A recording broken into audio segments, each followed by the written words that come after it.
नमस्कार, मैं हूं दीपाली राणा। आप देख रहे हैं हमारा खास शो जहां हम आपके तमाम स्टॉक स्पेसिफिक जो सवाल होते हैं उनको शामिल करते हैं। कोई ट्रेडिंग पोजीशंस हैं आपकी, आपने इन्वेस्टमेंट की हुई है, स्टॉक स्पेसिफिक हमारे एक्सपर्ट की एडवाइस लेना चाहते हैं तो आप इस शो में पार्टिसिपेट कर सकते हैं। हमारे साथ आज रहेंगे manasjaiswal.com के मानस जायसवाल, जबकि सभी क्वेरीज को आंसर करेंगे। लेकिन सबसे पहले आपको बताते हैं कैसा पार्टिसिपेट कर सकते हैं इस शो में। आप अपने सवाल हमें सोशल प्लेटफॉर्म्स के थ्रू भेज सकते हैं, व्हाट्सएप के थ्रू भेज सकते हैं। 7045220000 हमारा व्हाट्सएप नंबर है। इसके अलावा आप अपने क्वेश्चंस हमें भेजिए CNBC आवाज़ के हैंडल पर जाकर #आस्क लिख के आप अपने स्टॉक स्पेसिफिक क्वेश्चंस लिख भेजिए। तो ये इस शो में पार्टिसिपेट करने का तरीका। आप अगले सेशन की तैयारी करें उससे पहले एक क्विक रिकैप आपके सामने लेकर आते हैं। दरअसल कारोबारी हफ्ते के पहले दिन वॉलेटिलिटी मार्केट में रही। सुबह भारी बिकवाली के साथ बाजार खुला, गिरावट के साथ ओपनिंग होती हुई दिखी। उसके बाद लोअर लेवल से थोड़ा सा संभला, फिर थोड़ा सा वॉलेटाइल हुआ। तो ओवरऑल ऊपर नीचे के दायरे दिन भर हमें देखने को मिले। हालांकि थोड़ी रिकवरी लेकर ही फाइनली क्लोजिंग हुई है। सेंसेक्स निफ्टी दोनों ही लाल निशान में बंद हुए, लेकिन मिड कैप्स में आउट परफॉर्मेंस देखने को मिल रही थी। कैसा रहा पूरा मार्केट, आज के क्या की हाईलाइट्स रही, पहले वो समझते हैं रक्षा रावत से। हफ्ते का आखिरी कारोबारी दिन था और आज बाजार में गैप डाउन ओपनिंग हुई। वेस्ट एशिया संकट की वजह से जो क्रूड में उबाल आया, वहां से बाजार को एक ड्रैग मिला। लेकिन दिन के दौरान मार्केट में रिकवरी देखने को मिली जब ईरान का बयान आया कि युद्ध रोकने के लिए उन्हें कई सारे प्रस्ताव मिल रहे हैं। अगर क्लोजिंग लेवल की बात करें तो निफ्टी करीब करीब 100 पॉइंट गिरकर बंद हुआ है। हालांकि निचले स्तरों से रिकवरी देखने को मिली है। निफ्टी बैंक यहां पर गिरावट ज्यादा रही, करीब करीब 600 अंकों की गिरावट के साथ बंद हुआ है। लेकिन निचले स्तरों से यहां पर भी थोड़ी बहुत रिकवरी देखी गई है। मिड कैप और स्मॉल कैप की बात करें तो यहां पर आज आउट परफॉर्मेंस देखने को मिला और इन्होंने आज बाजार को अच्छे से सपोर्ट किया। अगर आज की सेक्टोरियल पिक्चर की बात करें तो यहां पर आज फाइनेंशियल सेक्टर यहां पर पूरी गिरावट देखने को मिली। HDFC, कोटक, एक्सिस बैंक, इन सब के नतीजे थे। उन्होंने यहां पर फाइनेंशियल सेक्टर के सेंटिमेंट बिगाड़े और करीब करीब 1% से ज्यादा इंडेक्स गिरावट के साथ बंद हुआ है। PSU बैंक यहां पर तेजी देखने को मिली। इसके अलावा defence, capital market, energy, capital good, oil and gas, FMCG, metal, pharma, ये सारे काउंटर्स थे जहां पर तेजी देखने को मिली। लेकिन रियलिटी, IT, ऑटो और फाइनेंशियल यहां पर एक प्रेशर देखने को मिला। अगर आज के निफ्टी कंट्रीब्यूटर्स की बात करें तो यहां पर गेनर्स की लिस्ट में जो शामिल है उनमें ट्रेंट यहां पर करीब करीब 3% की तेजी देखी गई। इसके अलावा पावर ग्रिड, भारती एयरटेल और सिप्ला, ये सारे थे जिन्होंने निफ्टी को कंट्रीब्यूट किया। निफ्टी ड्रैगर्स की बात की जाए तो यहां पर बैंकिंग जो खराब नतीजा है वहां से प्रेशर देखने को मिला। इसके अलावा मारुति सुजुकी, यहां पर भी गिरावट देखने को मिली। अगर आज के चुनिंदा सेक्टर्स की बात करें तो प्राइवेट बैंक, पूरा प्रेशर यहां से आया और ये सारे दिग्गज थे जिन्होंने मार्केट को ड्रैग किया। लेकिन एक और सेक्टर है जो आज फोकस में था, वो है ऑयल एंड गैस। पूरा ही मार्केट जो है उसने ऑयल एंड गैस सेक्टर के ऊपर कारोबार किया क्योंकि क्रूड में जो है वो उतार चढ़ाव देखने को मिला। तो ये था आज के बाजार का पूरा हाल। अब लेकर आते हैं FIS के आंकड़े। FIS में बिकवाली की 1121 करोड़ की, DIS से खरीदारी की 1312 करोड़ की। रणनीति अगले सत्र की क्या होनी चाहिए, उस पर करते हैं मानस से चर्चा। मानस नमस्कार, बताइए पहले तो निफ्टी बैंक निफ्टी पर क्या राय रहेगी अगले सेशन के लिए। नमस्कार दीपाली जी। तो देखिए, गैप डाउन के बाद भी अगर आप देखें तो निफ्टी बैंक निफ्टी दोनों ही ने 20 डे मूविंग एवरेज के आसपास सपोर्ट लिया। वहां पर थोड़ा बाइंग इंटरेस्ट देखने को मिला है। हालांकि ये बिल्कुल सही है कि निफ्टी पे एक बहुत ही स्ट्रांग रेजिस्टेंस बन गया है 24,375 से 24,450 की रेंज में। बट फिर भी क्योंकि लोअर लेवल पे बाइंग लगातार आ रही है, मेरा समझना है कि अगर एक ट्रेड लेना हो तो वो लॉन्ग साइड पे होगा। जब तक 20 डे मूविंग एवरेज के ऊपर ट्रेड करता रहे, लॉन्ग पोजीशन में बने रह सकते हैं। आपके जो स्टॉप लॉस है वो 24,100 के नीचे रहेंगे और टारगेट 24,450 के आसपास के रहेंगे। और उसी तरह बैंक निफ्टी में भी यहाँ पर भी आप अपनी पोजीशन को होल्ड कर सकते हैं। 57,500 के स्टॉप लॉस से पोजीशन को होल्ड करें। सबसे पहले तो आपको 58,500 को ही टारगेट करना है, लेकिन अगर वो ब्रेक हो गया तो उसके ऊपर आपको करीब करीब 600 से 700 पॉइंट की रैली और देखने को मिल सकती है। ओके, स्टॉक स्पेसिफिक स्ट्रेटेजी क्या रहेगी? तो देखिए, पहला रिकमेंडेशन तो JSW एनर्जी पे है, जहां पर हायर टॉप्स हायर बॉटम्स का कंफर्मेशन डेली चार्ट्स पे मिला है और स्टॉक ने अपने 10-20 डे मूविंग एवरेज को रीगेन किया बढ़िया वॉल्यूम्स के साथ। तो JSW एनर्जी में 559 का स्टॉप लॉस लगाएंगे। 580 रुपए तक के टारगेट्स पॉसिबल है। दूसरा स्टॉक REC का है। REC लिमिटेड में अगर आप देखें तो स्टॉक ने अपने 200 डे मूविंग एवरेज को आज रीगेन कर लिया। आई थिंक यहाँ पर रैली बन सकती है। करंट लेवल्स पे खरीदारी करें। 358 का स्टॉप लॉस लगा लें। 370 तक के टारगेट्स पॉसिबल। ओके, तो ये रही सलाह आपके लिए स्टॉक स्पेसिफिक। अब बात करते हैं व्यूअर्स से। मिंटू सूरी पहले व्यूअर हमारे साथ मौजूद हैं सवाल पूछने के लिए। मिंटू नमस्कार, बताइए क्या सवाल है आपका। नमस्कार मैडम, मेरा सवाल है अडानी ग्रीन पे। अडानी ओके। ग्रीन के मेरे पास 26 शेयर हैं 1505 रुपए के भाव के, जो कि मैं ठीक 2 है। से 3 महीने तक होल्ड कर सकता हूँ। इस पे राय लेना चाह रहा था कि इसको सेल किया जाए या होल्ड किया जाए आगे प्रॉफिट के लिए। ओके, पूछ लेते हैं क्या सजेशन रहेगा। अदानी ग्रीन्स पर 1505 की बाइंग है, 1530 पर बंद हुआ तो 25 रुपए का फायदा हो रहा है। मानस, क्या सजेशन रहेगा? देखिए, चार्ट्स तो काफी अच्छे लगते हैं। मीडियम टू लॉन्ग टर्म का ट्रेंड अभी भी पॉजिटिव है। हालांकि पिछले करीब 2 हफ्ते से हम हाई लेवल पे प्रॉफिट बुकिंग देख रहे हैं, लेकिन ये ध्यान रखिए जब तक 1400 के ऊपर ट्रेड करता रहेगा तब तक ट्रेंड पॉजिटिव बना रहेगा। तो 1400 रुपए के स्टॉप लॉस से पोजीशन को होल्ड करें। उम्मीद करें कि 1650 का आंकड़ा बहुत ही जल्द स्टॉक ब्रेक करेगा और उस केस में 1800 रुपए तक के टारगेट स्टॉक दिखा सकता है। ओके, तो 1800 तक के लाइकली टारगेट देखने को मिल सकते हैं। इंपॉर्टेंट लेवल्स क्रॉस करेगा तो होल्ड कीजिए आप। 1530 पर बंद हुआ है, फिलहाल बने रहने की ही सलाह है अदानी ग्रीन्स पर मानस की तरफ से। विनीशा गुप्ता अगली व्यूअर हैं जम्मू से। विनीशा नमस्कार, बताएं क्या सवाल है आपका? जी मैडम, मेरे टाटा एलेक्सी के शेयर्स हैं, 100 शेयर्स हैं 3800 रुपीज में। तो इसमें एडवाइस ओके। चाहिए, क्या होल्ड करना चाहिए या नहीं? शेयर डाउन डाउन जाई जा रहा है। आपका नजरिया क्या है और इसमें? दूसरा शेयर, हाँ जी, दूसरा शेयर है आईजीएल का, 700 शेयर्स हैं 160 सेंट पे। और दोनों में आपका टाइम व्यू क्या है? मैडम 2-3 मंथ्स के लिए। ओके, तो शॉर्ट टर्म का व्यू है ट्रेडिंग का 2-3 महीने के नजरिए से। टाटा एलेक्सी 3800 की बाइंग की है इन्होंने, यहाँ पे 250 रुपए से ज्यादा का नुकसान हो रहा है। दूसरा है इनके पास आईजीएल, यहाँ पर 167 रुपीज की बाइंग है। ये स्टॉक भी इनके भाव से लगभग 13 रुपए नीचे है। क्या सजेशन? तो देखिए, पहले ये समझ लें कि टाटा एलेक्सी का जो ट्रेंड है वो नेगेटिव है। इसलिए आपको स्टॉप लॉस जरूर से लगाना है 3450 का, जहां पर पिछले 4 दिनों से स्टॉक सपोर्ट ले रहा है। तो 3450 के नीचे स्टॉप लॉस लगा ले। अगर एक बाउंस बैक मिले और 3600 रुपए के ऊपर स्टॉक निकलेगा तो फिर ये 3825 के लेवल को भी टेस्ट कर सकता है। तो केवल एक बाउंस बैक का आप इंतजार कर सकते हैं। ओवरऑल ट्रेंड नेगेटिव है और अगर 3825 के आसपास है तो आपको लॉन्ग पोजीशन से निकलना ही पड़ेगा। खरीदारी आपको करनी है 4200 के ऊपर। उससे पहले यहाँ पर सेल ऑन रैलीज का ट्रेंड बना रह सकता है। और आईजीएल में क्या करें? दूसरा स्टॉक इन्होंने आईजीएल के बारे में बोला था। तो देखिए, आईजीएल में ध्यान रखें, आईजीएल में एक सपोर्ट बन गया है शॉर्ट टर्म चार्ट्स पे 150 रुपए के आसपास। तो 148 के स्टॉप लॉस से पोजीशन को होल्ड करें। 156 के आंकड़े को ब्रेक करेगा जहां पर 20 डे मूविंग एवरेज है, तो स्टॉक 164-65 के लेवल्स को टच कर सकता है। ओके, तो होल्ड करने की सलाह है। लेवल स्टॉप लॉस आपको रेकमेंड किए गए, उनको जरूर मेंटेन करें। ये सलाह आपके लिए रहेगी आईजीएल पर और टाटा एलेक्सी पर भी। टाटा एलेक्सी तो स्टॉक कमजोर भी है काफी, लेकिन यहाँ पर मानस ने राय आपको दी है। राजदीप पाल हमारे अगले व्यूअर कनेक्टेड हैं पश्चिम बंगाल से सवाल पूछने के लिए। राजदीप नमस्कार, पूछिए अपना सवाल। हेलो, सुनाई दे रहा? राजदीप, बिल्कुल हाँ, आवाज हेलो, आ रही है, सुनाई अपना दे सवाल रहा? पूछिए। हाँ हेलो, सुनाई दे रहा है आपका? हेलो, सवाल पूछिए राजदीप, हेलो। आपकी ऑडियो मिल रही है। हाँ, और मेरा IEX का शेयर है 142 के भाव से लिया हुआ है। मेरा लॉन्ग टर्म का नजरिया है, तो फिलहाल क्या करें? और सेकंड क्वेश्चन है, इसका जो फाइनल डिविडेंड आया था वो मुझे अभी तक आया नहीं है, तो उसके रिगार्डिंग में क्या मुझे करना है, उसके बारे में थोड़ा जानकारी था।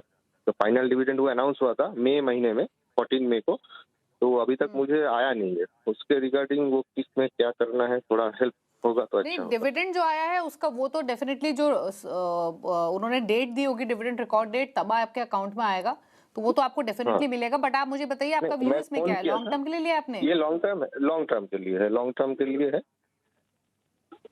ओके, तो ये आपने लॉन्ग टर्म के लिए खरीदा है और IEX 125 पर बंद हुआ। मानस, क्या सजेशन रहेगा? देखिए, लॉन्ग टर्म का ट्रेंड अभी तक पॉजिटिव नहीं हुआ है, लेकिन ये बिल्कुल सही है कि स्टॉक लगातार कोशिश कर रहा है 115 रुपए को अपना एक शॉर्ट टर्म बॉटम बनाने की। तो अपनी पोजीशन को होल्ड करें। 114 का 114 रुपए का आप स्टॉप लॉस लगा लें। ट्रेंड पॉजिटिव कहाँ होगा? तो ध्यान रखें, ट्रेंड पॉजिटिव तभी होगा जब स्टॉक 138 के ऊपर निकलेगा। अगर 138 के ऊपर निकलेगा तो फिर 160 तक के प्राइस देखने को मिल सकते हैं। अभी के लिए क्योंकि आप काफी हाई लेवल की बाइंग है तो थोड़ा वेट और कर लें। 114 रुपए के स्टॉप लॉस से पोजीशन को होल्ड कर लें। ओके, 114 के स्टॉप लॉस के साथ पोजीशन को आप होल्ड करें। गणेश कुमार रांची से हैं अगले व्यूअर हमारे साथ सवाल पूछने के लिए। गणेश नमस्कार, पूछे अपना सवाल। मैडम मेरा पूछना सवाल था ये कि 1745 शेयर हमारे पास है, 137 रुपये का भाव पे लॉन्ग टर्म का नहीं है, तो अभी इसमें कुछ ऐड करें या फिर क्या करना चाहिए इसमें? ओके, तो आपका नजरिया क्या है आईरिडा में? लॉन्ग टर्म ही है, मिनिमम 1 साल होल्ड कर सकते हैं। ओके, 1 साल होल्ड कर सकते हैं। आईरिडा का शेयर 137 की बाइंग है, क्या करना चाहिए मानस? तो देखिए अभी तक कोई बहुत क्लियर कट रिवर्सल का साइन नहीं देखने को मिला है। हालांकि अगर 145 रुपए के ऊपर निकलेगा तो वो रिवर्सल का साइन होगा मीडियम टर्म चार्ट पे, और अगर 145 रुपए के ऊपर निकलेगा तो आपको 190 रुपए तक के भाव देखने को मिल सकते हैं। लेकिन क्योंकि अभी भी कंफर्मेशन नहीं है, अपनी पोजीशन में जरूर से स्टॉप लॉस लगा के रखें 108 रुपए के नीचे। अगर 108 का आंकड़ा ब्रेक हो जाए तो आपको अपनी लॉन्ग पोजीशन से निकलना पड़ेगा। अभी के लिए होल्ड कर लें 108 रुपए के स्टॉप लॉस। ओके, तो होल्ड करने की सलाह है 108 के स्टॉप लॉस के साथ। आप फिलहाल बने रहे इस पोजीशन में। स्वप्नेश्वर पुणे से हमारे साथ कनेक्टेड हैं। नमस्कार, बताएं क्या सवाल है आपका? मेरे पास एक साइड है 200 शेयर 360।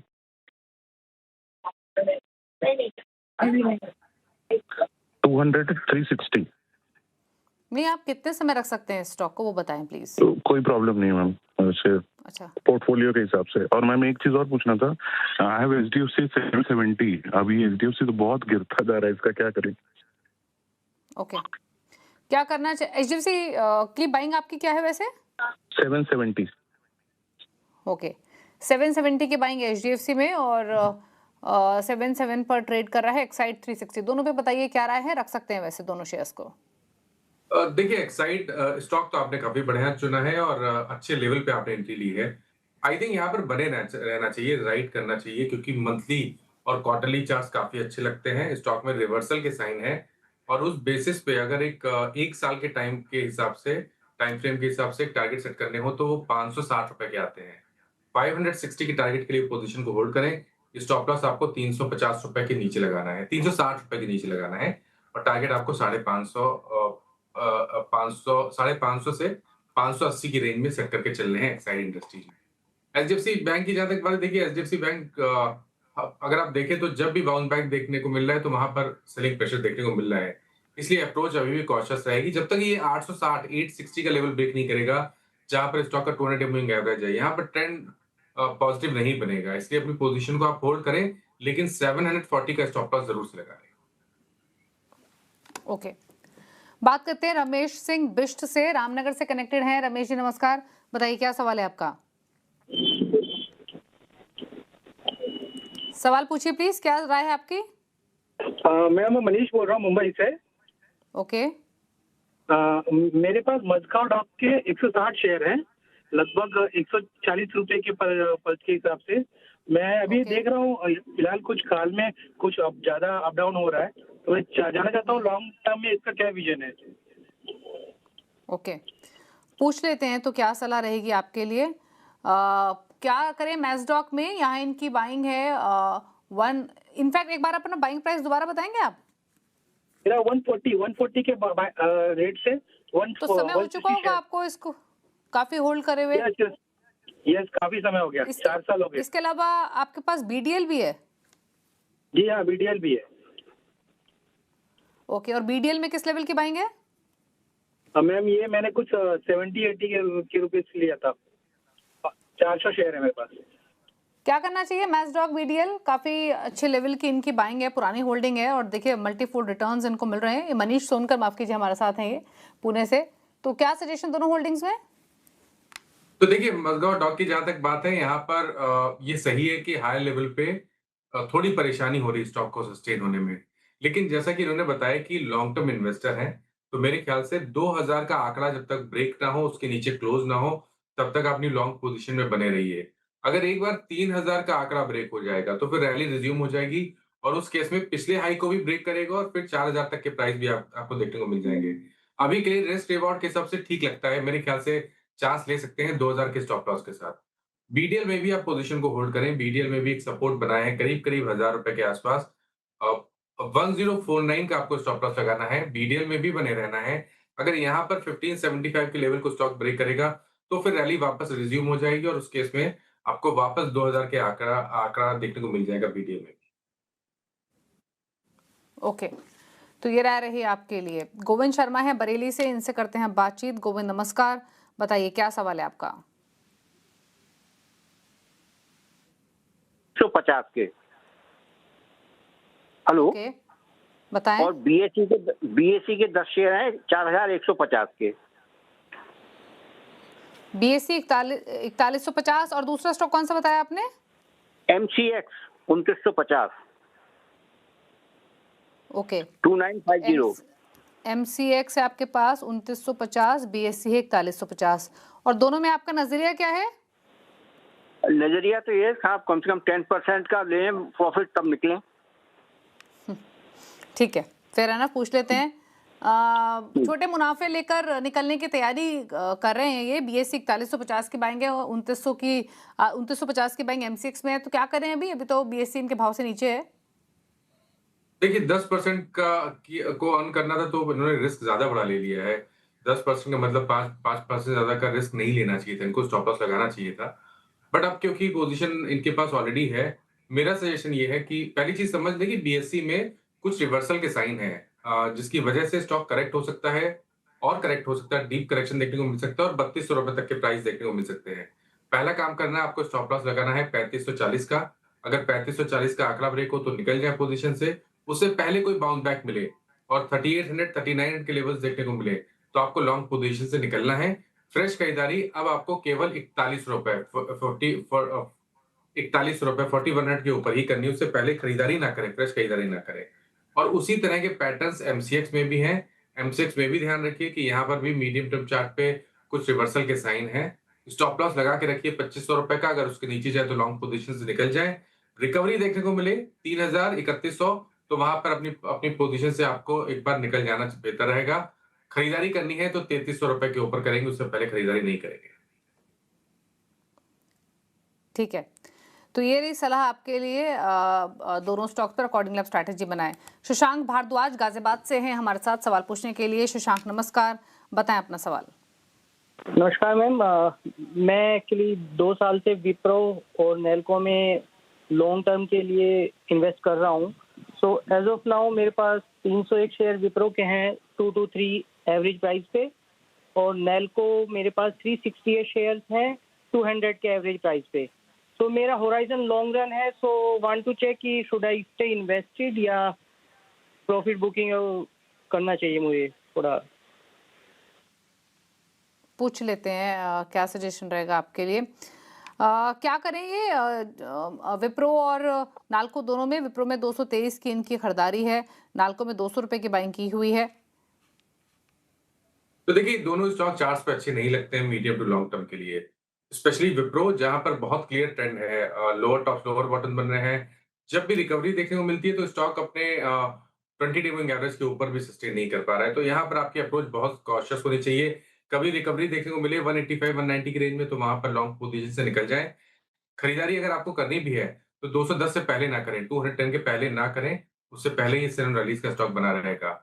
नेल्को में एक बहुत ही इंपॉर्टेंट सपोर्ट है, देखिए उसी सपोर्ट के आसपास ट्रेड कर रहा है स्टॉक, तो यहाँ पर आपको स्टॉप लॉस लगाना जरूरी है 329 का। अगर 329 के नीचे जाए तो आपको लॉन्ग पोजीशन से निकलना है।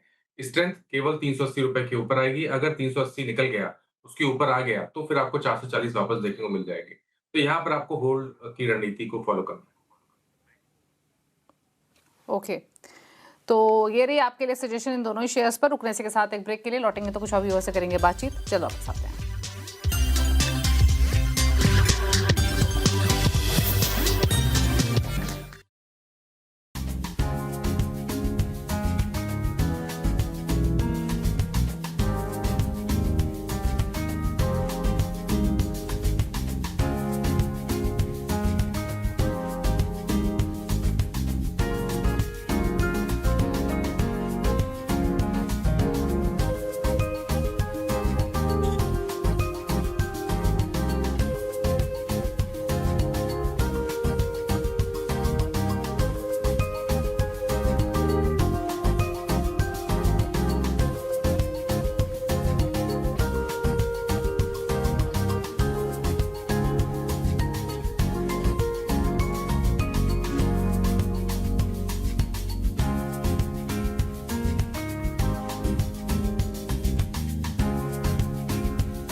ब्रेक के बाद आपका स्वागत है। आप देख रहे हैं सीएनबीसी आवाज। बात करते हैं कुछ व्यूअर्स से। मानस हमारे साथ कनेक्टेड है आपकी सभी क्वेरीज को आंसर करने के लिए। सवाल पूछने के लिए मनीष गुप्ता हमारे साथ जुड़े हुए हैं दिल्ली से।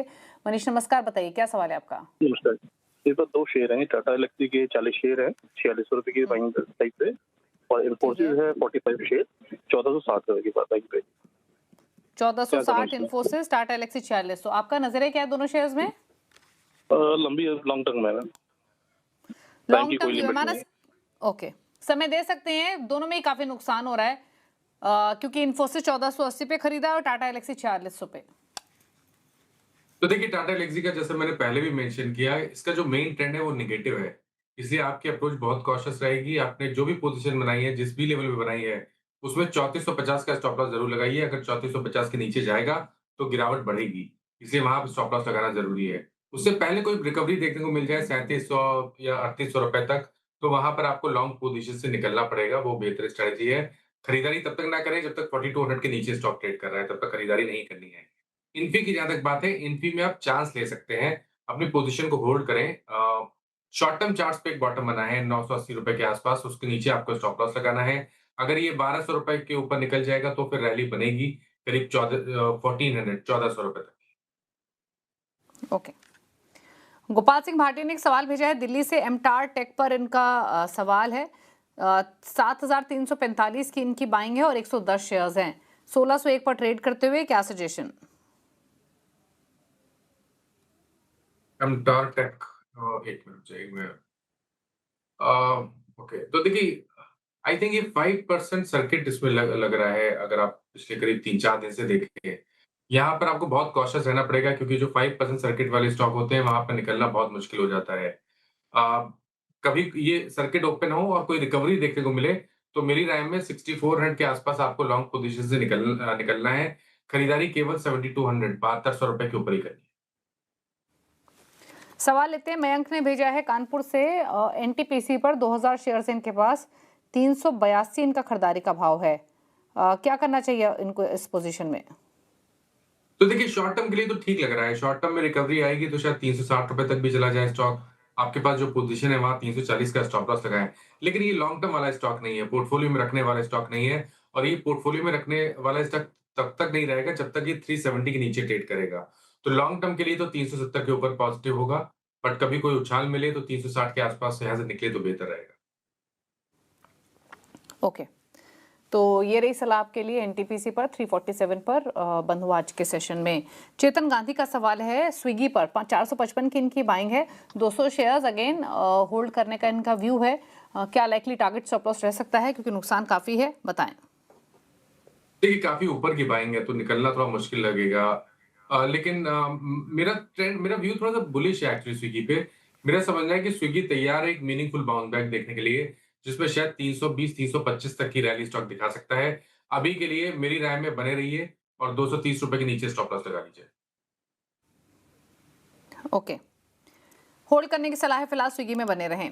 सुनील कुमार बत्रा का सवाल है दिल्ली से नवकार कॉर्पोरेशन पर 200 शेयर्स, 128 रुपए पे नवकार कॉर्प के शेयर्स लिए हुए इन्होंने। फिलहाल 23-24 रुपए का नुकसान हो रहा है क्योंकि 104 पर बंद हुआ। क्या करना चाहिए? देखिए बहुत वोलेटाइल स्टॉक है तो थोड़ा सा आपकी अप्रोच थोड़ी कॉशियस रहनी चाहिए, और आपको 98 रुपीज का स्टॉप लॉस जरूर लगाना है। अगर 98 के नीचे जाए तो लॉन्ग पोजीशन से निकलना पड़ेगा।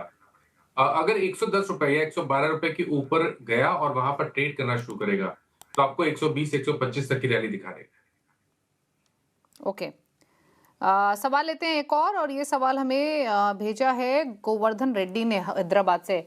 2 सवाल हैं इनके। एक है सीजी पावर पर 150 शेयर है सीजी पावर के और बाइंग प्राइस है 918 का। वोकहार्ट दूसरा शेयर है 190 इनका बाइंग क्वांटिटी है और जो बाइंग प्राइस है वो 1850 है। तो वोकहार्ट में 73 रुपए का फिलहाल फायदा हो रहा है, सीजी पावर 918 की इनकी बाइंग है। क्या करें दोनों पोजीशंस में? देखिए सीजी पावर तो अभी भी अच्छा ही लगता है, कंसोलिडेशन देखने को मिल रहा है, लेकिन जो ओवरऑल ट्रेंड है वो बहुत पॉजिटिव है। यहाँ पर थोड़ा सा डीप स्टॉप लॉस से पोजीशन को होल्ड करेंगे, टाइम फ्रेम बड़ा रखेंगे तो 860 रुपए के स्टॉप लॉस से पोजीशन को होल्ड करें, 1 साल का टाइम फ्रेम सेट करें और 1200 रुपए की टारगेट सेट करके चले। वोकहार्ट फार्मा की जहां तक बात है, देखिए यहाँ पर कंसोलिडेशन है लेकिन लॉन्ग टर्म चार्ट ठीक लगते हैं। अगर आपके पास समय है, अगर आप 1 साल का समय दे सकते हैं तो वोकहार्ट को होल्ड करें, 1600 रुपए के नीचे स्टॉप लॉस लगा लें, 2400 रुपए की टारगेट सेट कर लें। ओके, तो ये सलाह आपके लिए वोकहार्ट पर 1923 पर बंद हुआ आज के सेशन में। कुछ और सवाल पिक कर लेते हैं। और एक सवाल कुलदीप सिंह ने हमें भेजा है जम्मू से। वेदांता पर 299 की इनकी बाइंग है, जानना चाहते हैं क्या करें इस पोजीशन में, लंबी अवधि के पर्सपेक्टिव से क्या राय रहेगी? देखिए होल्ड कर लें, स्टॉक करेक्ट हुआ है और 200 डे मूविंग एवरेज के आसपास सपोर्ट लिया है। आपके स्टॉप लॉस 245 रुपए के नीचे रहेंगे, ऊपर की तरफ 275 पे रेजिस्टेंस है। अगर 275 के लेवल को रीगेन कर गया तो फिर 300-310 तक की रैली देखने को मिल जाएगी। ओके, एक सवाल सरोज ने भेजा है और ये सवाल है इनका JSPL पर 1056 की बाइंग है। दूसरा है टाटा टेक्नोलॉजीज और इसमें 763 की बाइंग है, मीडियम टर्म व्यू है। GSPL में देखिए बहुत कंफर्टेबल नहीं है चार्ट्स। 200 डे मूविंग एवरेज पे एक स्ट्रॉन्ग रेजिस्टेंस है, तो यहाँ पर ट्रेंड तो बुलिश केवल 305 रुपए के ऊपर होगा। अभी के लिए आप पोजीशन को होल्ड कर सकते हैं, लेकिन आपको स्टॉप लॉस जरूर से लगाना है 250 रुपए के नीचे। टाटा टेक की जहां तक बात है तो देखिए टाटा टेक में जो मेन ट्रेंड है वो बुलिश है। अभी कंसोलिडेशन है, आपके पास जो पोजीशन है उस पर 690 का स्टॉप लॉस लगा लें। 780 रुपए के ऊपर निकलेगा तो उसके ऊपर आपको 100 रुपए तक की रैली देखने को मिल जाएगी। ओके, तो ये रही सलाह आपके लिए दोनों शेयर्स पर। शो को समेटने का भी वक्त है। मानस का क्लोजिंग कमेंट। तो देखिए जिन स्टॉक्स के बारे में बात हुई, किसी भी स्टॉक में मेरा पर्सनल पोजीशन नहीं है, पर इनमें से कुछ स्टॉक ऐसे हैं जो हम लोग अपने क्लाइंट को रिकमेंड करते रहते हैं, तो उनके पास उन स्टॉक से पोजीशन हो सकती है। शुक्रिया आपका शो में आने के लिए और सभी स्टॉक्स पर अपनी राय देने के लिए। इसी के साथ एक ब्रेक के उस पार भी खबरें जारी हैं। नमस्कार।